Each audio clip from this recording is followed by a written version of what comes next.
Kingston je jedna od najboljih firmi za SSD-ove radnu memoriju slušalce. Ali da vidimo kakve podloge za miš proizvodi. Lijepo nas imamo ime Stipe, danas ću vam predstaviti HyperX Fury podlogu za miš.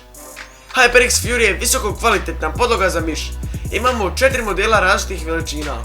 Small 240 mm x 290 mm, Medium 300 mm x 360 mm, Large 420 mm x 500 mm i Extra Large 420 mm x 900 mm. Ja sam na recenziju dobio najveću podlogu, odnosno XL. Na ovu podlogu XL veličine staje i miš i tipkovnica. Debljine je čak 4 mm. Podloga je od tkanine kao što ja preferiram, a s druge strane se nalazi guma koja je zalijepljena za vaš radni stul, kako podlogu ne bi mogli pomaknuti usred gaminga.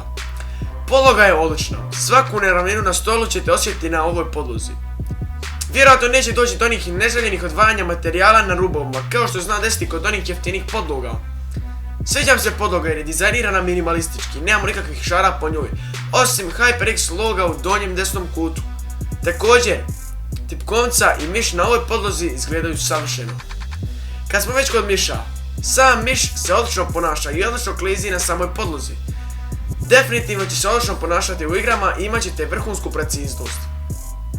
Iznenađen sam cijenom podloge koja je samo $30.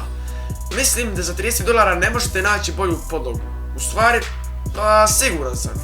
Stoga ova podloga je definitivno best buy.